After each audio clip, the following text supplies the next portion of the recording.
Very good morning बच्चों। मैं अनुराग आनंद दोबारा से आपका वेलकम करता हूं अपने यूट्यूब चैनल ट्रिनिटी क्लासेस पे। And without wasting our time let's move on to the topic.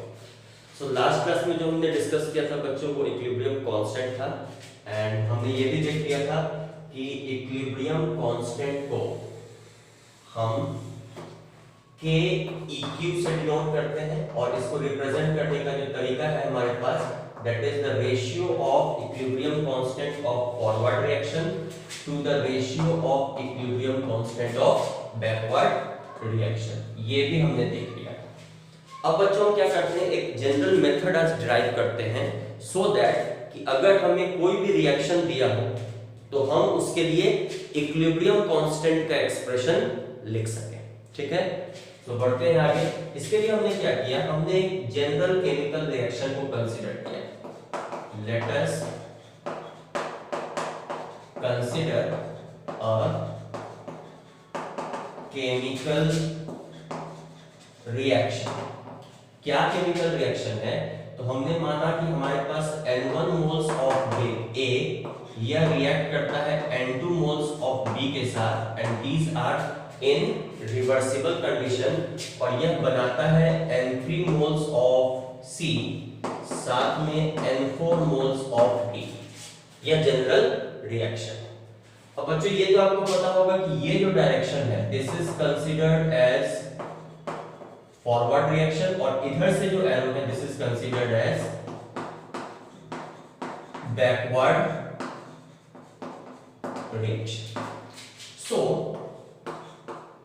अगर हम कंसीडर करते हैं फॉरवर्ड रिएक्शन, तो कंसीडरिंग फॉरवर्ड रिएक्शन, अगर हमने फॉरवर्ड रिएक्शन को कंसीडर किया और लॉ ऑफ मास एक्शन लिखा, तो लॉ ऑफ मास एक्शन से हमें पता है कि rate will be directly proportional to product of concentration of reactants raise to the power stoichiometric coefficient.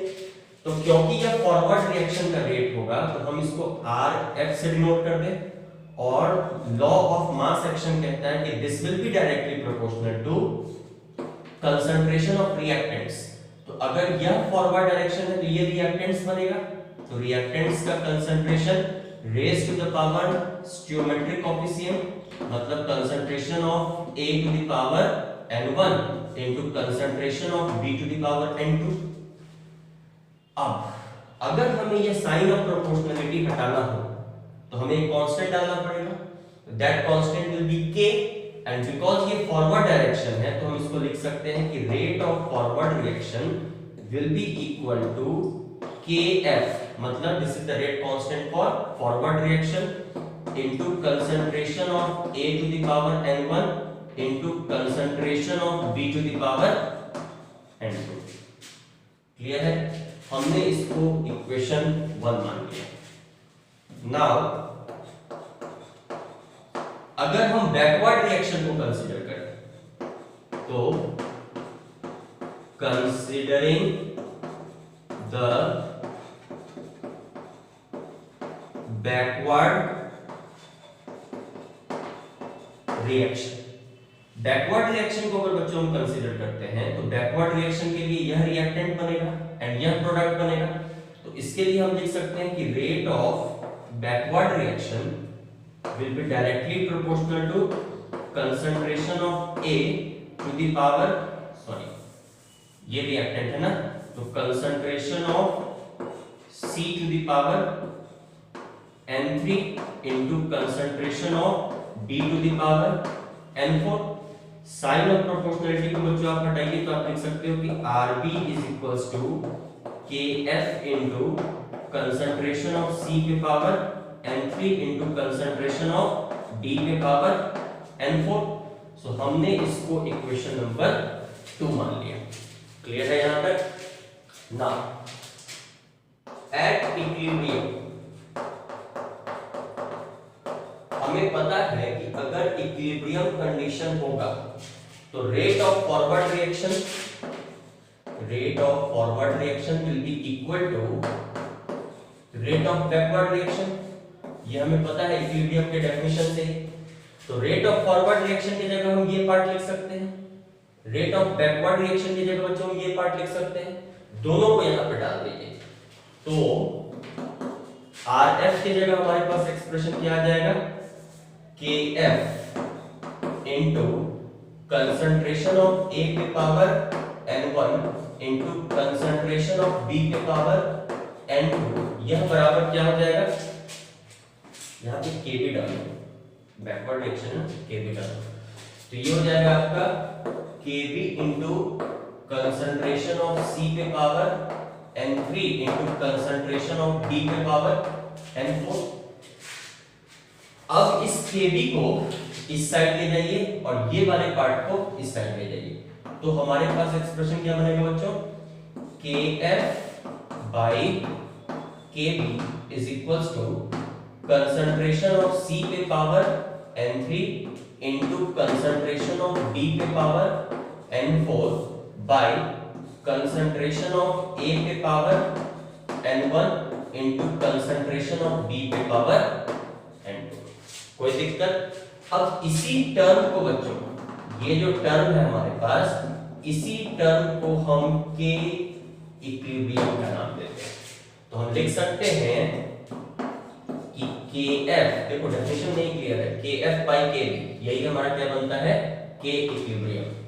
तो KF बाई KB, जिसको कि हम इक्विलिब्रियम कांस्टेंट भी कह सकते हैं, यह बराबर होगा कंसंट्रेशन ऑफ C पे power N3 into concentration of B पे power N4 by concentration of A पे power N1 into concentration of B पे पावर N2। तो इस एक्सप्रेशन को यूज करके हम किसी भी गिवन रिएक्शन के लिए इक्विलिब्रियम कांस्टेंट लिख सकते हैं।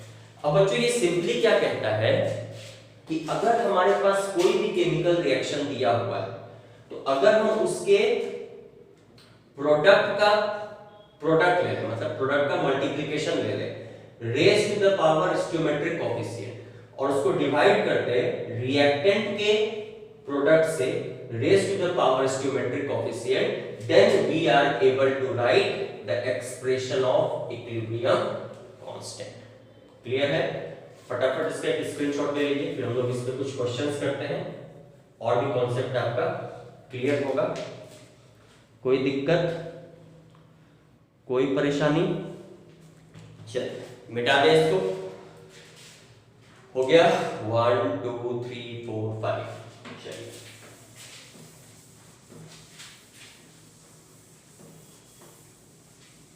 जैसे बच्चों हमारे पास एक सिंपल सा क्वेश्चन है और कहता है इसका इक्विलिब्रियम कांस्टेंट का एक्सप्रेशन लिख के आप बताइए। जैसे क्वेश्चन है हमारे पास,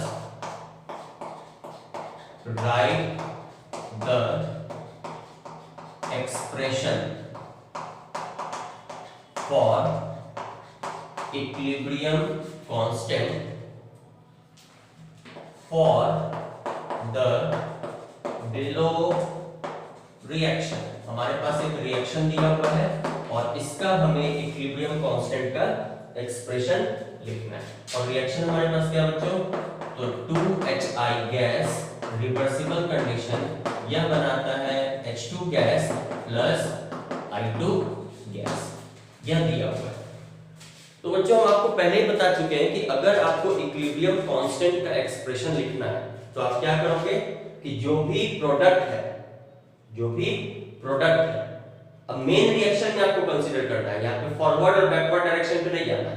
तो जो भी प्रोडक्ट है raise to their multiplication of stoichiometric coefficient by जो भी रिएक्टेंट है उसका product raise to the power stoichiometric coefficient.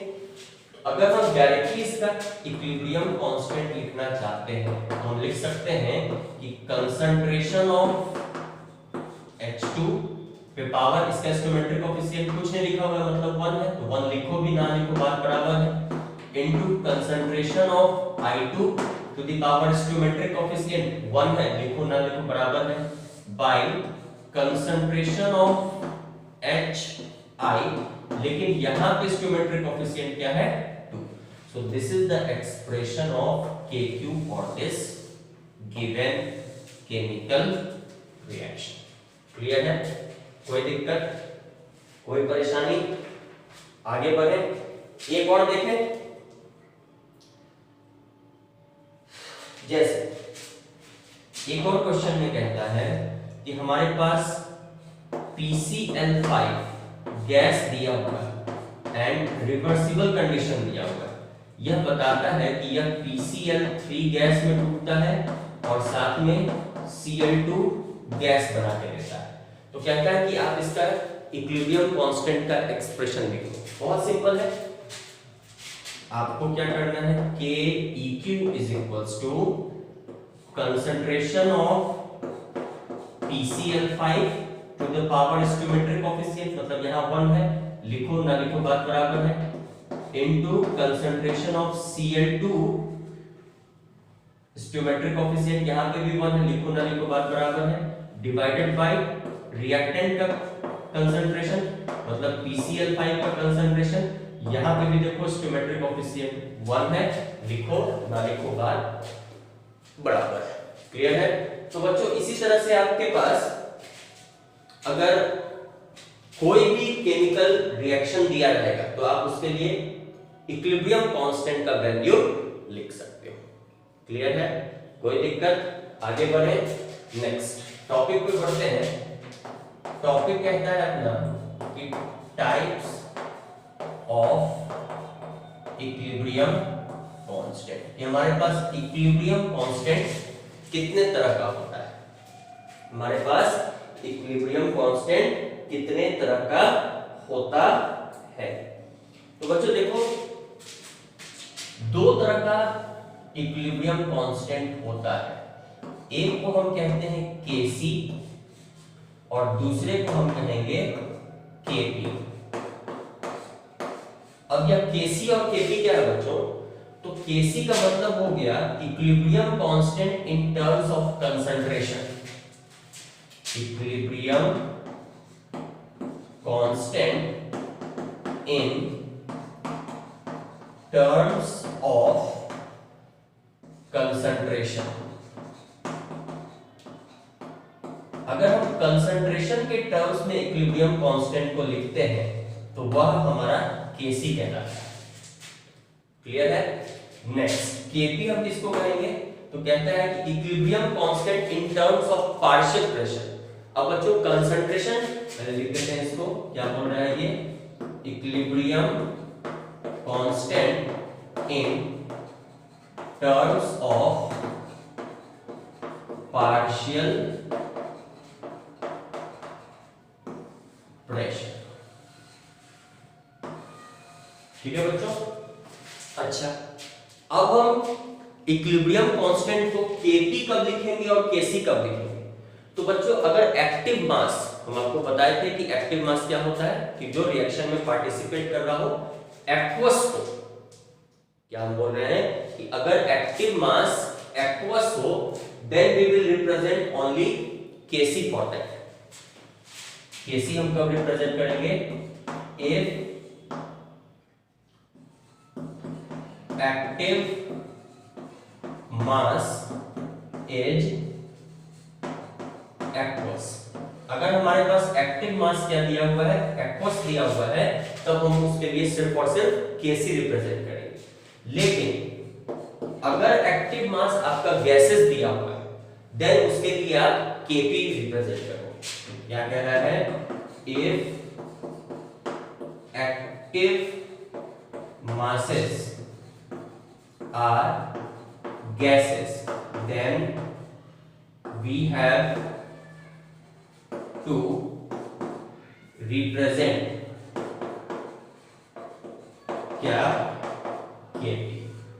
अगर एक्टिव मास आपका गैस है तो आपको क्या रिप्रेजेंट करना है? Kp रिप्रेजेंट करना है। ठीक है? इसी में एक इंपॉर्टेंट पॉइंट को नोट लिख के यहां से लिखते हैं, यहां से लिख देते हैं। ठीक है? नोट इंपॉर्टेंट पॉइंट, अगर आपके पास एक्टिव मास गैस है, अगर आपके पास एक्टिव मास गैस है तो उस गैस के लिए आप Kc भी रिप्रेजेंट करोगे एंड Kp भी रिप्रेजेंट करोगे। किसके लिए? सिर्फ और सिर्फ अगर एक्टिव मास आपका गैस है। लेकिन अगर आपका एक्टिव मास सिर्फ और सिर्फ एक्वस मीडियम है, एक्वस है, तब उसके लिए आप क्या रिप्रेजेंट करोगे? सिर्फ और सिर्फ Kc। तो हम क्या बोल रहे हैं? इफ एक्टिव मास इज, दिख रहा है नीचे, जस्ट गिव मी 1 सेकेंड, हाँ दिख रहा है। If active mass is gas then we have to represent both Kp and Kc। Clear है? चलिए फटाफट एक इसका स्क्रीनशॉट ले लीजिए, फिर हम लोग आगे बढ़ते हैं।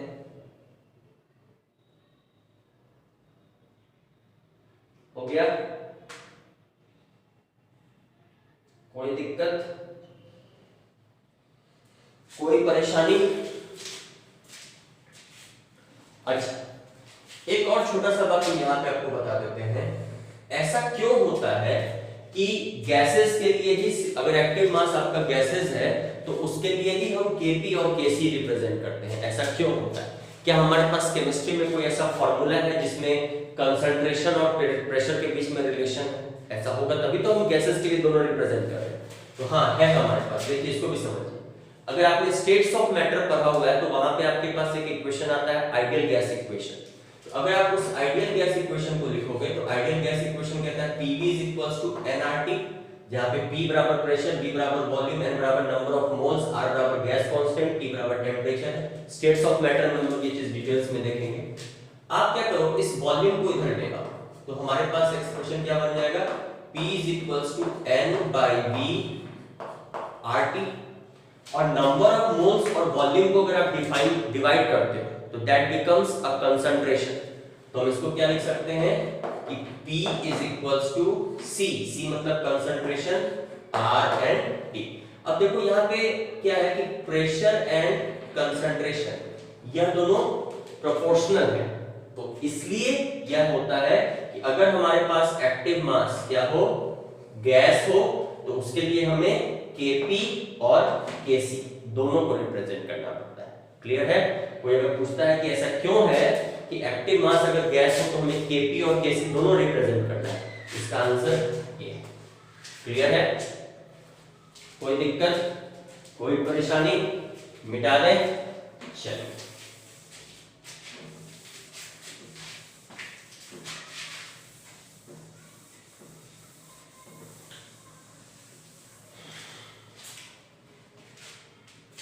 आगे बढ़े, कोई दिक्कत?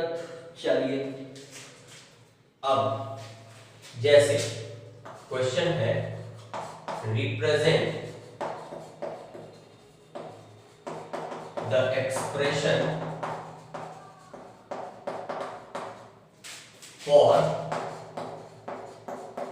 Kp और Kc और both for the below reactions। अब जहां हमें Kp लिखना है वहां हम Kp लिखेंगे, जहां हमें Kc का एक्सप्रेशन लिखना है वहां हम Kc का एक्सप्रेशन लिखेंगे, और जहां हमें दोनों लिखना है वहां हमें दोनों लिखेंगे। जैसे फर्स्ट क्वेश्चन कहता है कि अगर हमारे पास 2HI गैस है रिवर्सिबल कंडीशन पे, यह देता है H2 gas plus I2 gas. तो सबसे पहले तो हमें यह देखना होगा कि एक्टिव मासेस क्या है। तो देखो बच्चों, एक्टिव मासेस यहाँ पे गैसेस है, तो गैसेस के लिए हमारे पास Kp का भी एक्सप्रेशन बनता है और Kc का भी एक्सप्रेशन बनता है। तो सबसे पहले Kc कैसे लिखेंगे? मेथड वही है क्या जो इक्विलिब्रियम कांस्टेंट में यूज हुआ था, मतलब कि कंसंट्रेशन ऑफ प्रोडक्ट्स, मतलब H2 का concentration raise to the stoichiometric coefficient 1 है, लिखने की जरूरत नहीं है, इनटू I2 का कंसंट्रेशन स्टोइकोमेट्रिक कोएफिशिएंट 1 है, लिखने की जरूरत नहीं है, बाय कंसंट्रेशन ऑफ HI, यहां पे स्टोइकोमेट्रिक कोएफिशिएंट 2 है, raise to the power 2। Clear है? तो this is the expression of Kc। अब अगर हमें इसी के लिए Kp का एक्सप्रेशन लिखना हो तो Kp मतलब ही है कि यहाँ पे प्रेशर टर्म्स इंक्लूड होगा। और कैसे आप इसको लिखोगे, तो कहता है कि product of partial pressure of products, तो पार्शियल प्रेशर को हम P से डिनोट कर दिए। किसका प्रेशर है ये H2 का, तो थोड़ा सा नीचे की तरफ आप H2 लिख दोगे। इसका स्टोइकोमेट्रिक कोएफिशिएंट कितना है 1, तो लिखने की जरूरत नहीं है, इनटू पार्शियल प्रेशर ऑफ किसका आयोडीन का, मतलब I2। इसका स्टोइकोमेट्रिक कोएफिशिएंट कितना है 1, लिखने की जरूरत नहीं है, divided by partial pressure of reactant मतलब P ऑफ HI। यहां पे स्टोइकोमेट्रिक कोएफिशिएंट कितना है 2। So this is the expression for Kp and this is the expression for Kc for the given reaction। फटाफट स्क्रीन को पॉज कीजिए, notes बना लीजिए, फिर हम लोग आगे बढ़ते हैं। कोई दिक्कत, कोई परेशानी? अच्छा, अब एक और क्वेश्चन लिखिए। जैसे मान लीजिए अपने पास रहेगा NH4 प्लस और कुछ भी NH4 आयन ले लो, NH4 OH ले लो, ठीक है।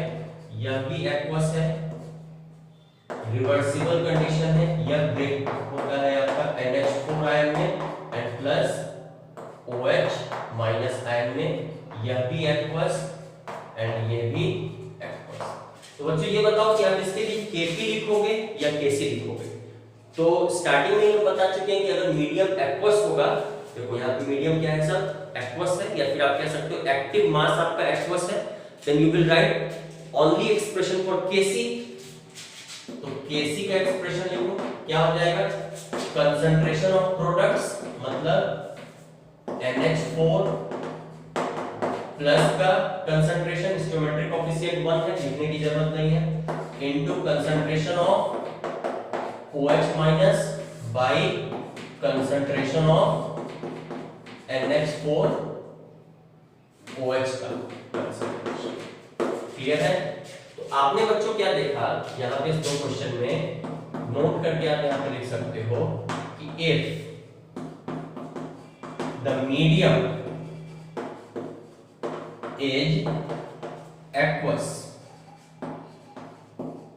Then only Kc is required। अगर आपके पास मीडियम एक्वस है तो आपके पास सिर्फ और सिर्फ Kc रिक्वायर्ड होगा, लेकिन यहां पे आप देखोगे तो मीडियम क्या है आपका, गैसियस मीडियम है, या फिर आप एक्टिव मास गैस कर सकते हो। तो यहां पे नोट करके आप लिखोगे if the medium is क्या gas then both Kp and Kc is required. कोई दिक्कत? चलिए फटाफट इसका स्क्रीनशॉट ले लीजिए, फिर हम लोग आगे बढ़ते हैं।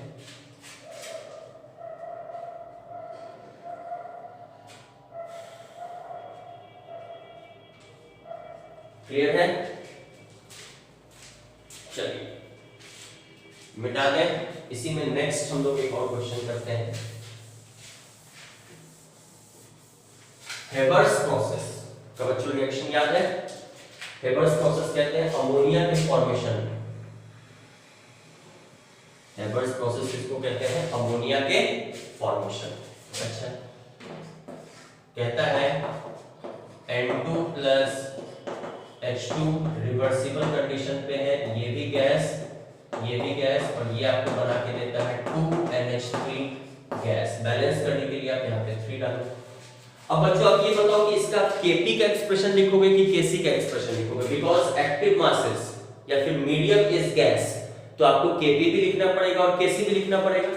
तो आप इसके लिए अगर Kp लिखते हो, पहले Kp लिखो, Kp का एक्सप्रेशन क्या हो जाएगा, पार्शियल प्रेशर ऑफ प्रोडक्ट मतलब P ऑफ NH3, इसका स्टोइकोमेट्रिक कोएफिशिएंट कितना 2 bye partial pressure of reactants मतलब P ऑफ N2, इसका स्टोइकोमेट्रिक कोएफिशिएंट कितना 1 इनटू P ऑफ H2, इसका स्टोइकोमेट्रिक कोएफिशिएंट कितना 2। So this is the expression for Kp। Clear है? उसी तरह से बच्चों आप अगर आप Kc का एक्सप्रेशन लिखो तो Kc का एक्सप्रेशन क्या हो जाएगा, कंसंट्रेशन ऑफ प्रोडक्ट मतलब NH3 का concentration raise to the power stoichiometric coefficient मतलब 2 divided by concentration of N2, इसका स्टोइकोमेट्रिक कोएफिशिएंट कितना 1, लिखने की जरूरत नहीं है, इनटू कंसंट्रेशन ऑफ H2, इसका स्टोइकोमेट्रिक कोएफिशिएंट कितना 3। So this is the expression for Kc। Clear है? नोट कर लीजिए इसको, फिर हम लोग आगे बढ़ते हैं।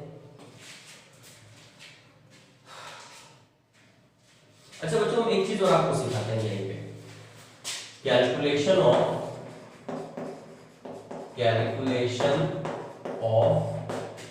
Delta Ng।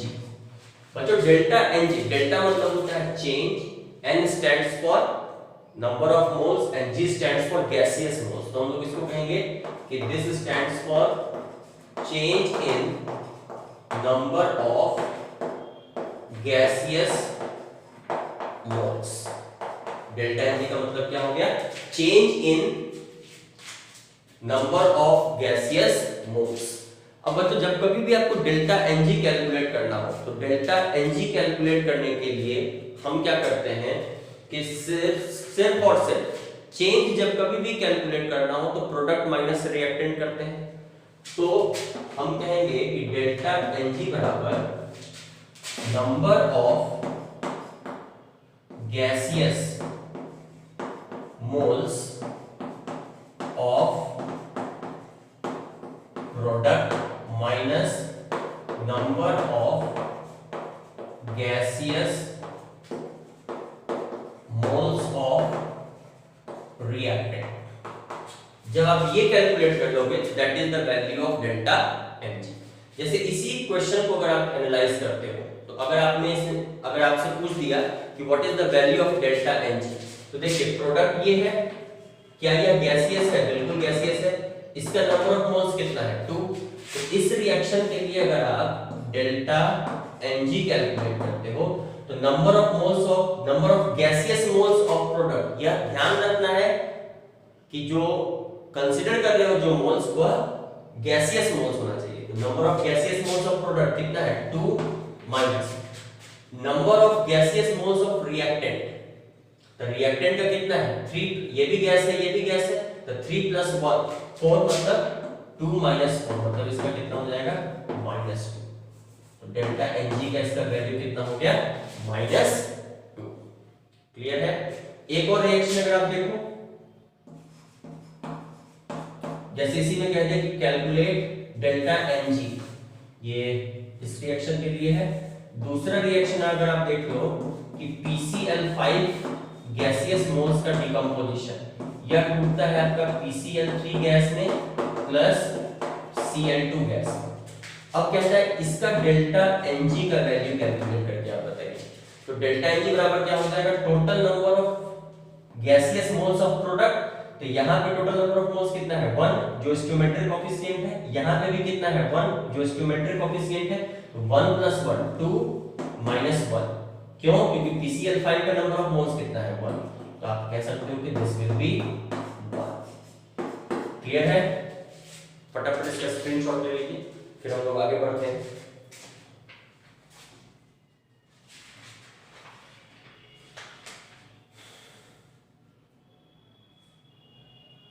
हो गया? चलिए, ये सब जो बच्चों है ये आप इसको होमोजीनियस कह सकते हो। दिस इज होमोजीनियस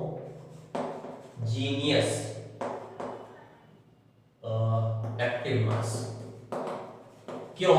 क्योंकि देख लो सब में जो रिएक्टिंग पार्टिकल्स है उसका स्टेट सेम है, तो हम लोग इसको होमोजीनियस भी कह सकते हैं। ठीक है, चलिए नेक्स्ट चलते हैं। कहता है calculation of Kp Kc and delta Ng for homogeneous हो गया हेट्रोजीनियस, हेडिंग लगा लेना।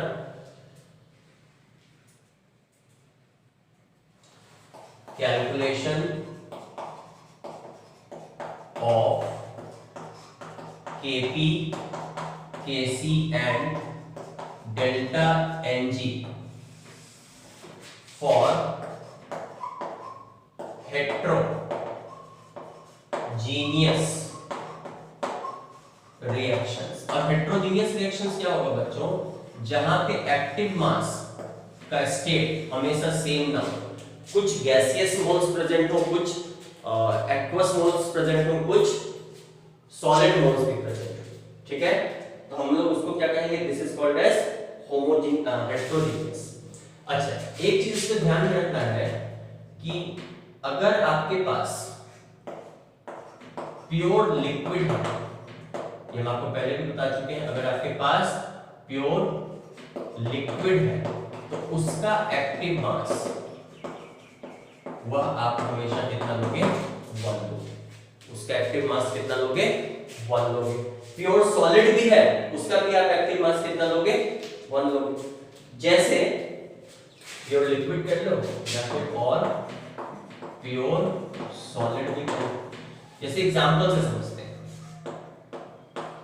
जैसे हमारे पास क्वेश्चन है calcium carbonate CaCO3 solid, reversible condition है, यह टूटता है Ca को सॉलिड और CO2 गैस में। कहता है इसके लिए आप Kp लिखना है तो Kp लिखो, इसके लिए आप Kc लिखना है तो Kc लिखो, इसके लिए आप डेल्टा Ng कैलकुलेट करो।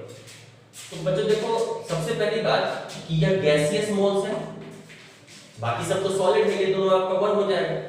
लेकिन गैसियस मोल्स के लिए हमने आपको बताया है कि आपको Kp भी लिखना है एंड Kc भी लिखना है। तो सबसे पहले मान लीजिए कि हम इसका Kc लिखें, तो Kc का एक्सप्रेशन क्या हो जाएगा कि concentration of products raise to the stoichiometric coefficient, मतलब CO2 का कंसंट्रेशन। हालांकि हम सॉलिड के लिए कंसंट्रेशन नहीं लिख सकते, लेकिन चलिए 1 स्टेप में लिख देते हैं, इनटू कंसंट्रेशन ऑफ CaCO3। अब देखो ये भी प्योर सॉलिड है, ये भी प्योर सॉलिड है, मतलब इसका कंसंट्रेशन 1 हो जाएगा, इसका कंसंट्रेशन 1 हो जाएगा।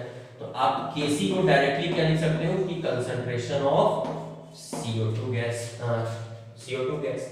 अब क्योंकि ये गैसियस मोल्स है बच्चों, तो आप इसके लिए Kp का भी एक्सप्रेशन लिख सकते हो। तो Kp का एक्सप्रेशन क्या लिखोगे, इस दोनों का तो पार्शियल प्रेशर भी 1 हो जाएगा क्योंकि ये प्योर सॉलिड है। तो आप डायरेक्टली लिख सकते हो कि partial pressure of CO। Clear है। अब अगर आप इसके लिए डेल्टा Ng कैलकुलेट करोगे तो डेल्टा Ng बराबर क्या होता है, number of gaseous moles product में जितने हैं total minus number of gaseous moles reactant में जितने हैं।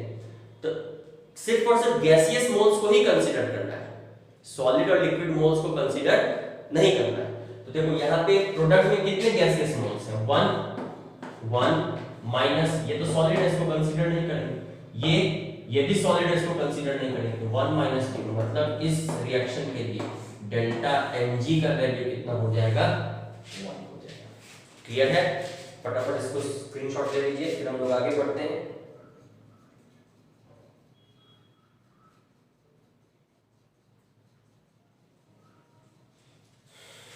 एक और देखें, जैसे अगर अपने पास इक्वेशन दे दिया है सल्फर, मान लो यह गैस में है, ठीक है, प्लस 3/2 O2, यह रिवर्सिबल कंडीशन में है एंड यह बना के दे रहा है आपको, ये भी गैस एंड ये भी गैस।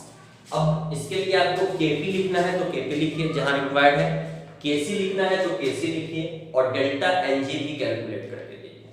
ठीक है, तो बच्चों देख रहे हो कि रिएक्टिंग पार्टिकल्स आपका गैस है तो Kc भी लिखाएगा, Kp भी लिखाएगा। तो सबसे पहले मान लीजिए कि हम Kc के लिए एक्सप्रेशन लिखते हैं, तो Kc क्या हो जाएगा बच्चों, Kc is equals to concentration of SO3 raised to the power stoichiometric coefficient, यहाँ पे 1 है, लिखने की जरूरत नहीं है, by product of रिएक्टेंट का कंसंट्रेशन मतलब सल्फर का कंसंट्रेशन, यहां पे भी स्टोइकोमेट्रिक कोएफिशिएंट 1 है, मतलब लिखने की जरूरत नहीं है, इनटू कंसंट्रेशन ऑफ O2, यहां पे स्टोइकोमेट्रिक कोएफिशिएंट आपका 3/2 है, तो यू हैव टू राइट 3/2। ठीक है, अब क्योंकि यह गैसियस मोल्स है तो आपको Kp का भी एक्सप्रेशन लिखना पड़ेगा। अच्छा, Kp का एक्सप्रेशन क्या होगा? पार्शियल प्रेशर ऑफ SO3 जो आपका प्रोडक्ट है, partial pressure of SO3 by partial pressure of reactants raise to the power stoichiometric coefficient, तो पार्शियल प्रेशर ऑफ सल्फर, यहां पे देखिए स्टोइकोमेट्रिक कोएफिशिएंट 1 है, लिखने की जरूरत नहीं है, into partial pressure of oxygen, इसका स्टोइकोमेट्रिक कोएफिशिएंट कितना है? 3/2, हमने लिख दिया। अच्छा, अब क्या आप इसमें डेल्टा Ng भी कैलकुलेट कर सकते हो? Yes, you can calculate delta Ng। Delta Ng कैसे कैलकुलेट होगा बच्चों? तो total number of gaseous moles का रिएक्टेंट, मतलब यहां पे गैसियस मोल्स, सॉरी प्रोडक्ट का total number of moles of gaseous products, product में कितने हैं गैसियस मोल्स? 1, घटा देंगे इसको किससे? Total number of moles of gaseous substance in reactant, तो 1 प्लस 3/2, मतलब ये हो जाएगा आपका 1 माइनस 5/2, मतलब ये हो जाएगा minus 3/2। So this is the value of delta Hg। Clear है? कोई दिक्कत, कोई परेशानी? आगे बढ़े, फटाफट इसको नोट कर लीजिए।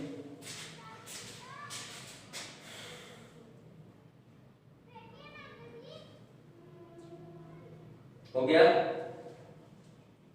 चलिए,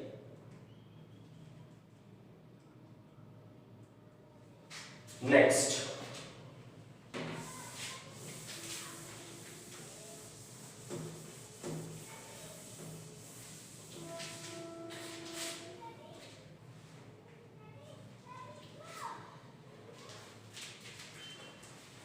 नेक्स्ट बच्चों, इसी में पॉइंट नंबर 3 क्या कहता है? कहता है कि अगर कोई भी सब्सटेंस हमारे रिएक्शन में एज ए सॉल्वेंट काम कर रहा है, सॉल्वेंट मतलब बहुत ज्यादा अमाउंट में है, तो हम उसका एक्टिव मास भी 1 लेते हैं। क्या हम बोल रहे हैं कि if any substance is acting like a solvent, then the active mass is taken as unity। उसका भी हमें एक्टिव मास क्या लेना है? यूनिटी लेना है। जैसे एग्जांपल से समझिए, जैसे अगर हमारे पास दिया हुआ है अमोनियम हाइड्रोक्साइड NH4OH, यह आपका एक्वस है, और यहाँ पे हमने ले लिया इसको वाटर में मिक्स कर दिया, यहाँ पे लिक्विड है, रिवर्सिबल कंडीशन, यह आपको बना के देता है NH4 एक्वस और साथ में OH माइनस। तो देखो बच्चों, ये रिएक्शन में आपका पार्टिसिपेट नहीं कर रहा है और लिक्विड में, तो आप इसको कंसीडर करोगे कि this is acting like a solvent, और क्योंकि यह सॉल्वेंट के रूप में एक्ट कर रहा है तो आपको इसका एक्टिव मास ये कितना लेना है? 1 लेना है। अब बच्चों आप इसके लिए Kp तो नहीं लिख पाओगे क्योंकि रिएक्टिव मीडियम आपका एक्वस है, so you can only write Kc for this, और Kc बराबर क्या हो जाएगा? तो कंसंट्रेशन ऑफ NH4 आयन का concentration into concentration of OH minus ion का concentration by concentration of NH4 OH का कंसंट्रेशन। लेकिन अगर आप वाटर लिखना चाहते हो तो लिख दो, लेकिन यह इसका एक्टिव मास 1 हो जाएगा। क्यों? Because acting like a solvent, यह किसकी तरह आपका काम कर रहा है? सॉल्वेंट की तरह काम कर रहा है। क्लियर है? कोई दिक्कत, कोई परेशानी? फटाफट इसको लिख लीजिए।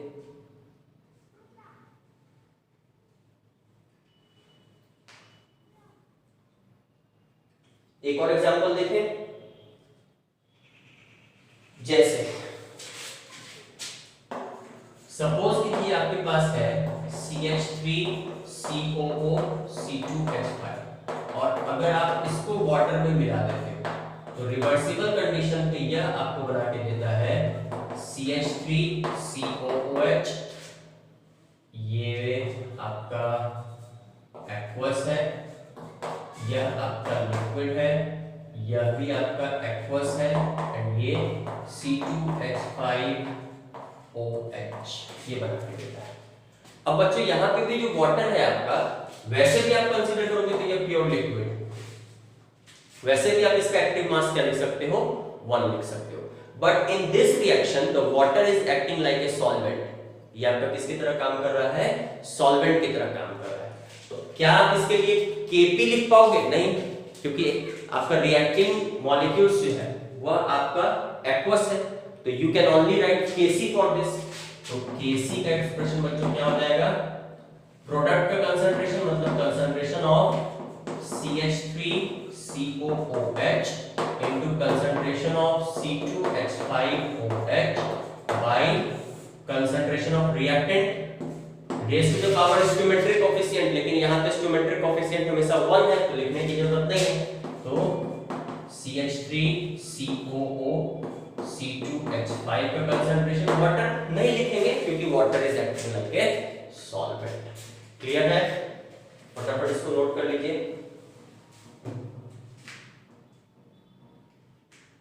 हो गया, अच्छा पॉइंट नंबर 4 बच्चों, if a component is not acting like a solvent, अगर कोई भी कंपोनेंट आपका सॉल्वेंट की तरह एक्ट नहीं कर रहा है तब आप उसके लिए Kc कैसे लिखोगे। जैसे इसी रिएक्शन में अगर हमारे पास हो CH3COO और C2H5, यहां पे लिक्विड लिख दे, यह रिएक्ट करता है आपका वाटर के साथ, यहां पे भी लिक्विड लिख दे, रिवर्सिबल कंडीशन में यह बना के देता है आपको CH3COOH, ये भी लिक्विड है, अब प्लस C2H5OH ये भी लिक्विड है। इस कंडीशन में बच्चों हम क्या करेंगे, तो हमने आपको बताया है कि रिएक्शन अगर हो रहा है तो उसके लिए एक्वस मीडियम होना जरूरी है, लेकिन प्योर लिक्विड है तो उसका एक्टिव मास 1 हो जाएगा, लेकिन आप इसके लिए Kc का एक्सप्रेशन लिख सकते हो। Kc बराबर क्या हो जाएगा, तो कंसंट्रेशन ऑफ प्रोडक्ट्स मतलब CH3COOH का concentration into concentration of C2H5OH का कंसंट्रेशन बाय रिएक्टेंट्स मतलब कंसंट्रेशन ऑफ CH3COO C2H5 का concentration into concentration of H2। तो यहाँ पे आप वाटर का कंसंट्रेशन 1 यूनिटी नहीं मान सकते हो, क्यों, क्योंकि यहाँ पे यह एज ए सॉल्वेंट काम नहीं कर रहा है। क्लियर है, कोई दिक्कत, ठीक है। अच्छा अब मिटाते हैं इसको। एक स्पेशल केस होता है बच्चों,